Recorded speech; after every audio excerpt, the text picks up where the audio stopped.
He said it the way people say things they have rehearsed, cleanly, without hesitation, with the particular confidence of a man who has already decided the conversation is over before the other person has spoken.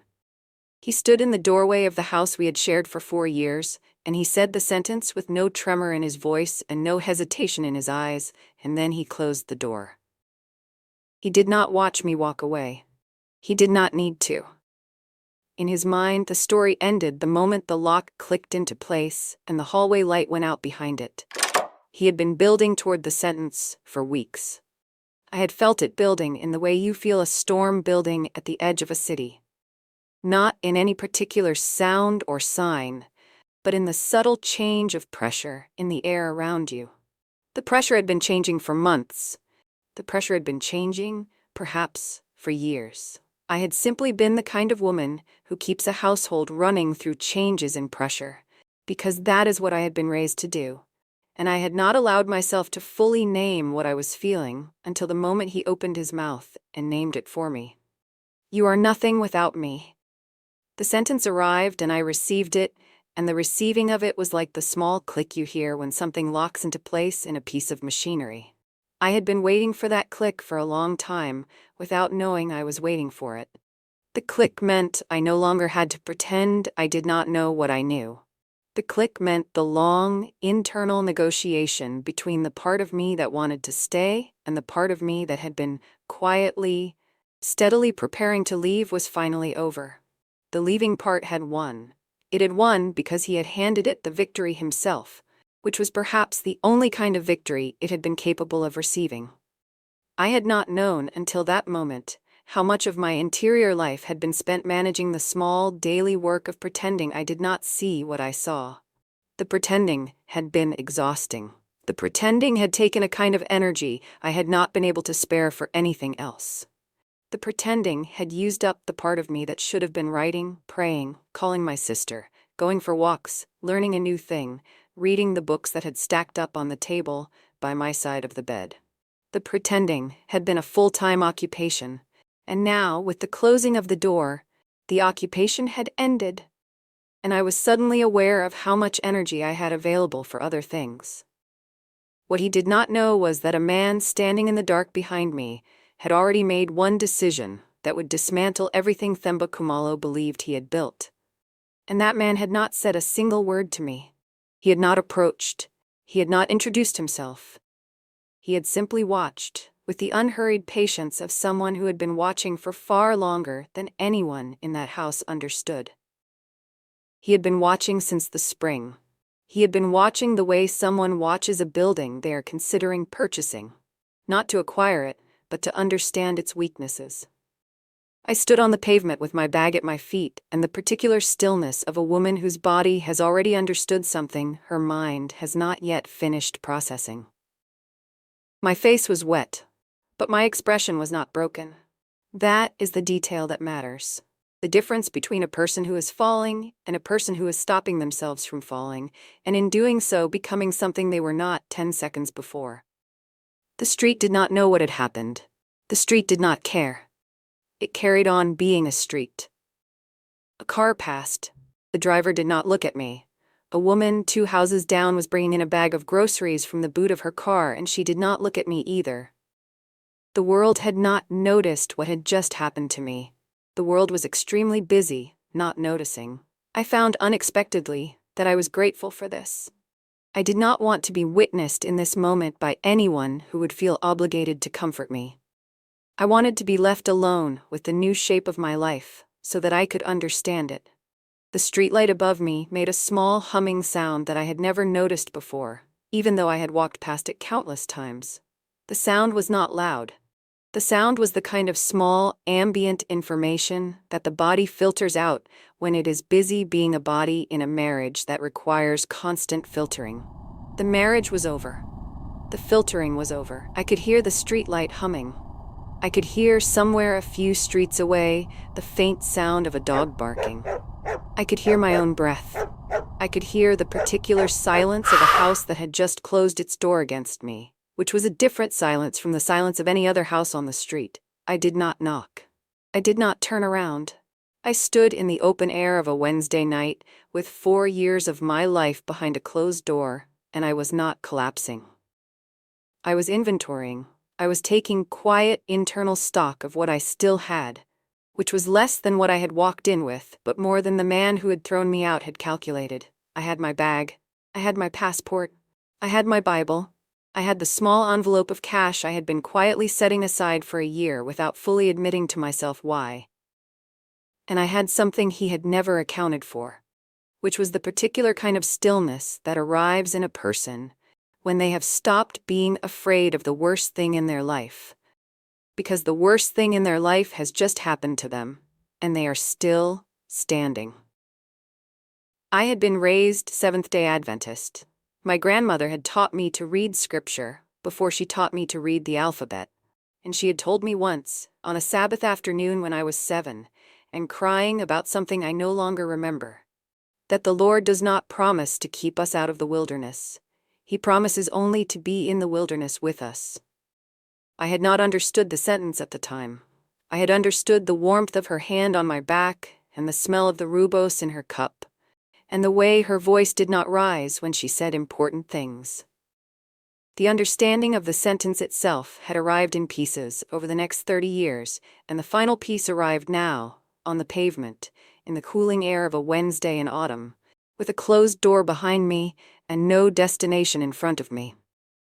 The wilderness was not a punishment. The wilderness was the place where I would discover who had been with me the entire time. My grandmother had been a small woman with very still hands. She had raised 5 children on a domestic worker's wages in a township outside Pimmeritsburg. She had read her Bible every morning before sunrise and every evening after sundown, and she had attended the small Adventist church on Mundlane Avenue every Sabbath of her adult life until the week she died. She had taught me, without ever using the words to teach me, that faith was not a feeling you waited to arrive.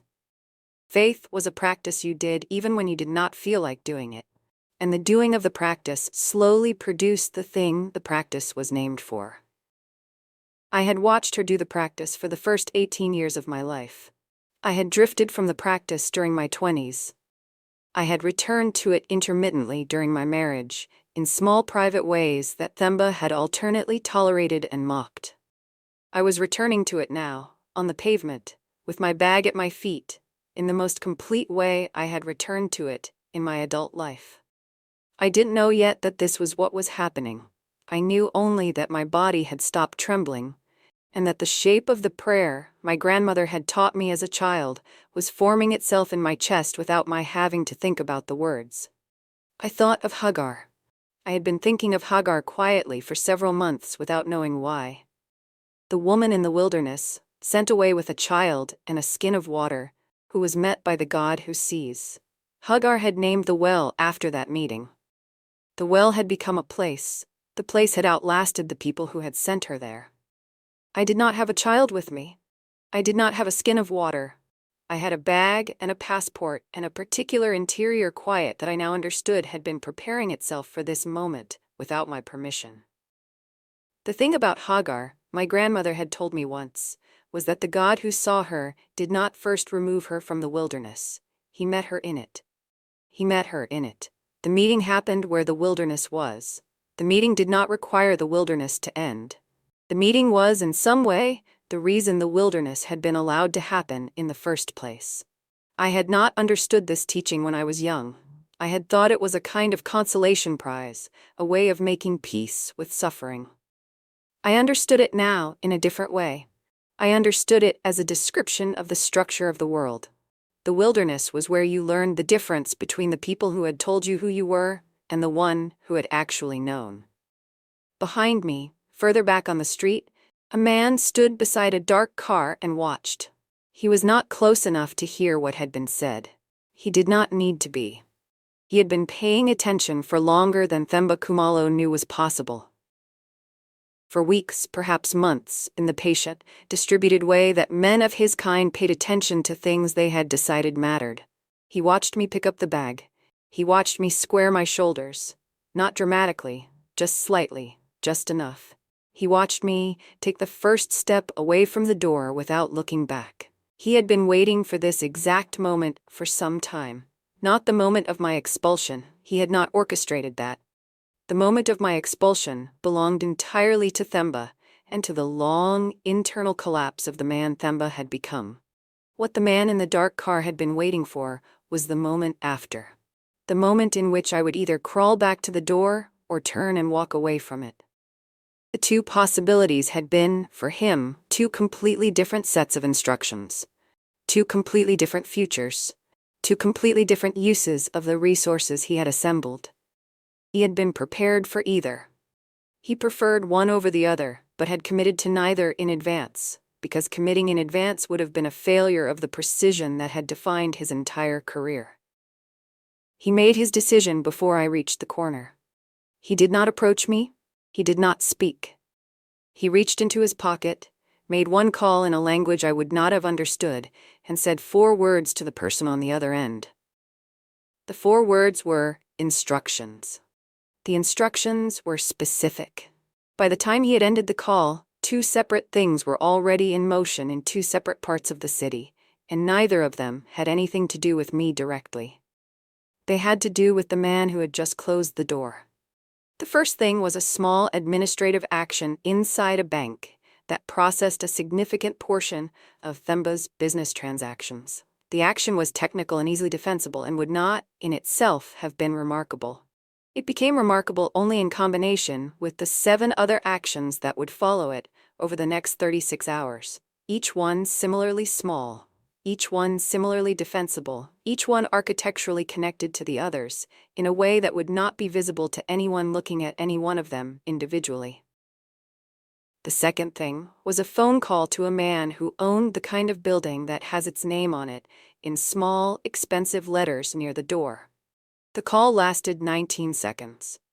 At the end of it, an interview that had been scheduled for me, for a position I had quietly applied to 3 weeks earlier without telling anyone, including myself, that I was serious about it, was confirmed for the following Monday. The interview had been one of 7 that the man in the dark car had been monitoring. He had decided some time ago that this one would be the right one if the moment ever came. The moment had come. The interview was confirmed.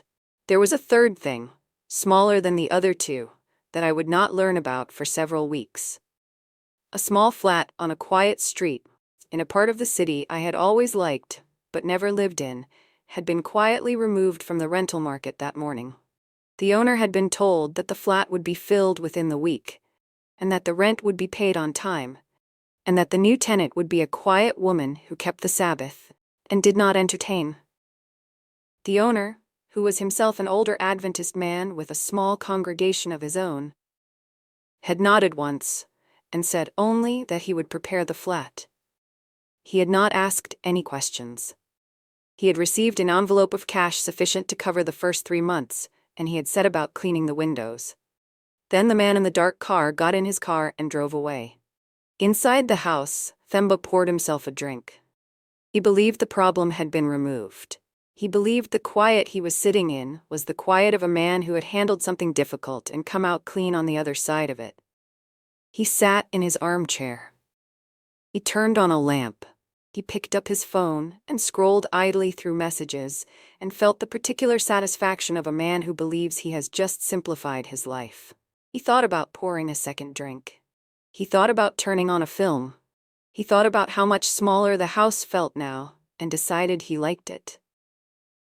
He did not register that the smell of my Sabbath candle, which had been on the kitchen counter for the 4 years of our marriage, was no longer in the house. He did not register that the small Bible I kept on the side table in the living room, the one I read in the evenings, the one with the worn cover and the underlinings my grandmother had made before she gave it to me, was no longer there. The house had not been changed dramatically. The house had simply been emptied of the small, repeated sacred objects that had made it a place where someone lived a life of practiced faith, rather than a place where someone slept and ate and watched television. He could not register the absence of these things, because he had never registered their presence. They had been, to him, decoration. They had been the small, harmless eccentricities of a wife who had a religious background he tolerated rather than honored. He had taken Sabbath dinners for granted in the way people take any quiet, structural kindness for granted. He had walked past the candle for 208 Friday evenings without ever asking why it was lit or who it was lit for. He poured a second drink, after all. He sat back in the armchair. He felt, for the first time in months, that the house belonged to him entirely. He did not yet understand that a house that belongs to you entirely is sometimes only another word for a house that no longer contains anyone you can blame for your unhappiness.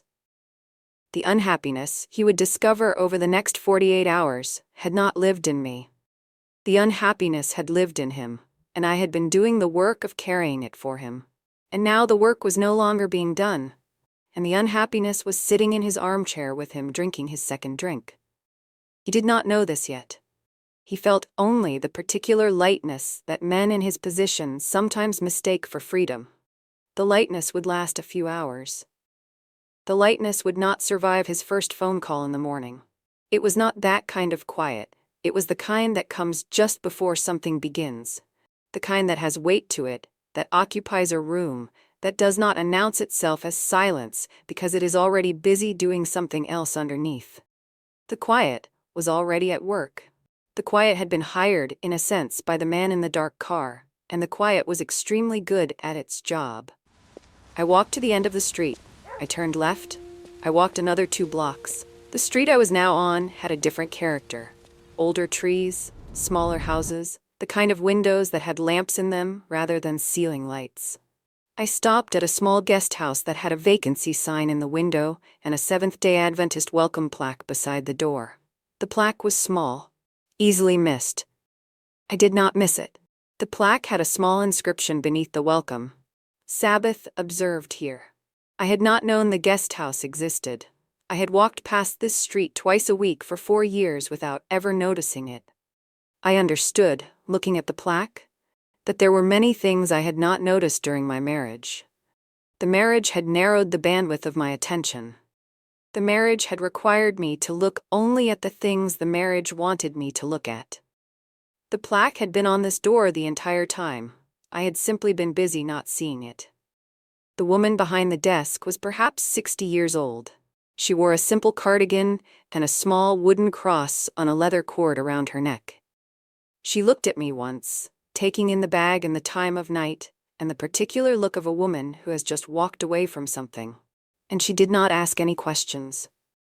She slid a registration form across the counter and gave me a pen and waited while I filled it in. When I had finished, she looked at the name I had written, and then she looked at me again, and she said only, "We have a kettle in the room, and the kitchen does vegetarian if you let me know in advance, and the breakfast is at 7, and I will not knock if you want to skip it."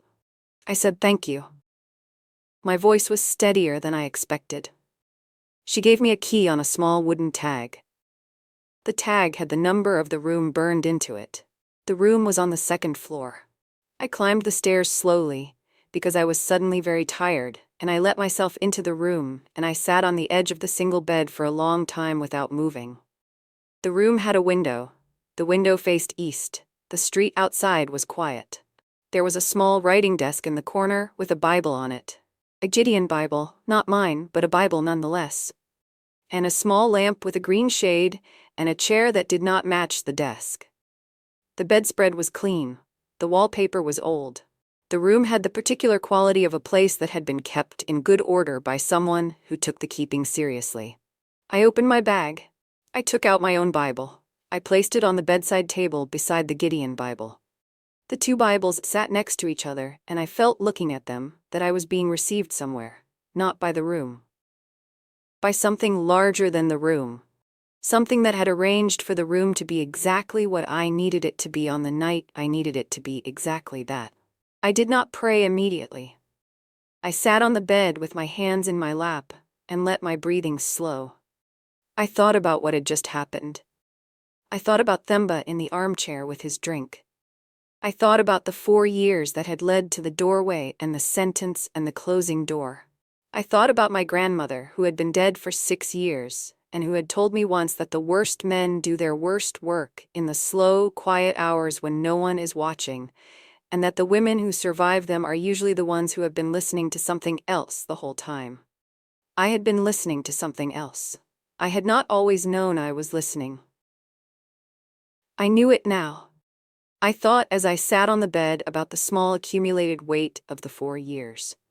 About the first year, in which Themba had been the man I had thought I was marrying, attentive and steady, present at the small Sabbath dinners I prepared, willing to bow his head at grace even though he had never been a man of practiced faith.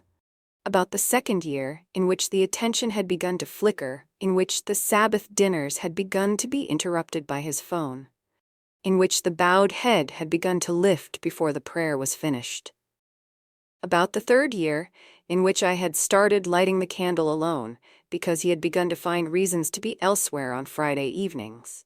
About the fourth year, in which I had stopped expecting him at the table at all, in which I had started reading scripture in the bedroom rather than the living room, in which I had begun to understand, in the way you understand things slowly and against your will, that I had married a man who experienced my faith as a kind of accusation.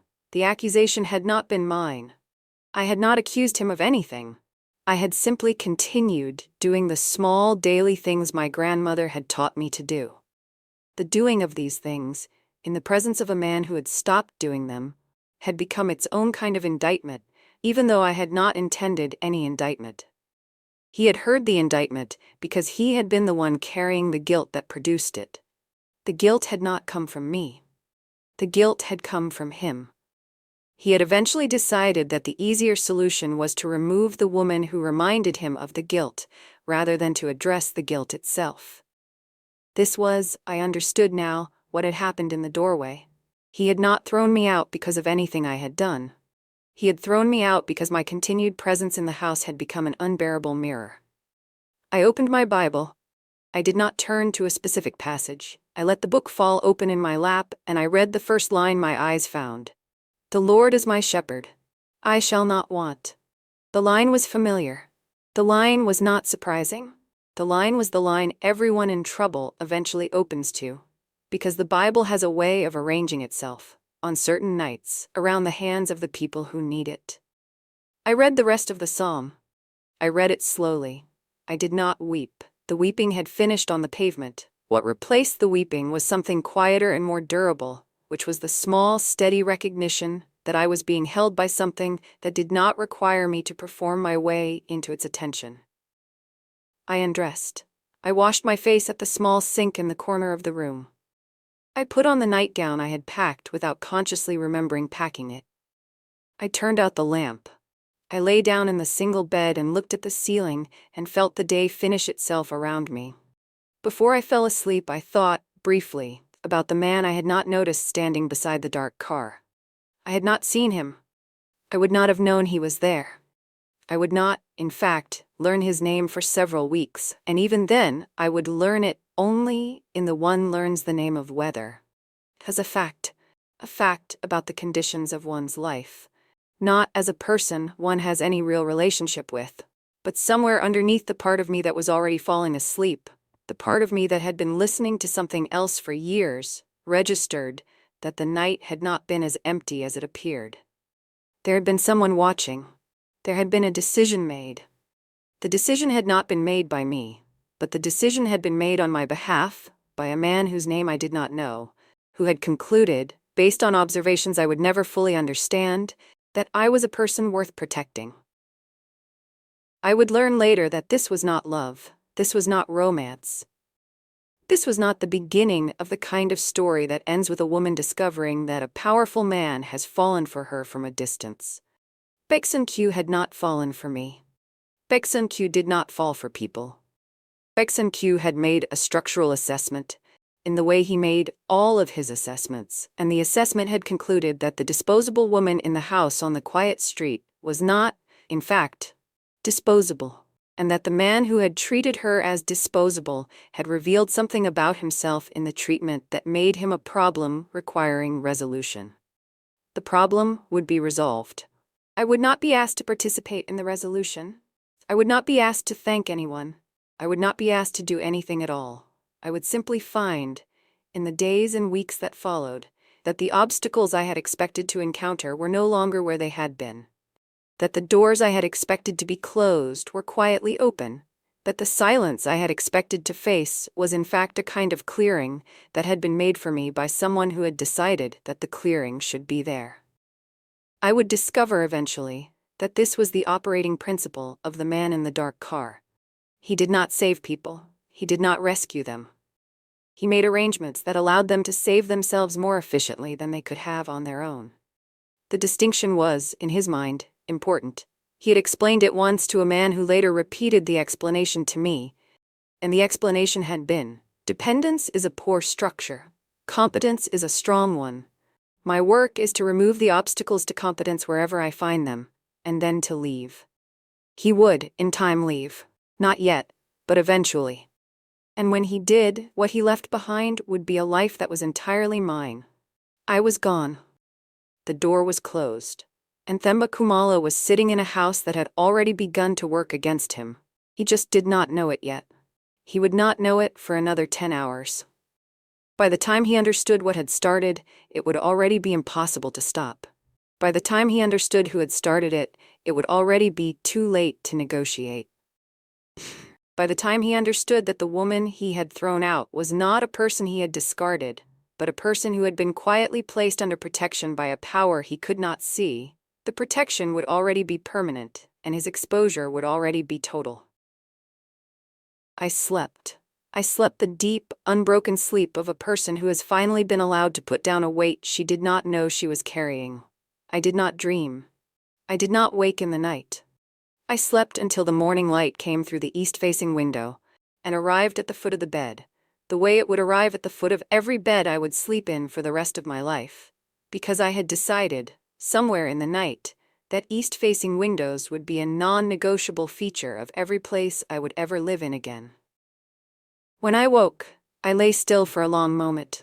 I listened to the quiet of the guest house. Somewhere downstairs, a kettle was being filled. Somewhere outside, a bird was making the small, repetitive call that birds make on autumn mornings.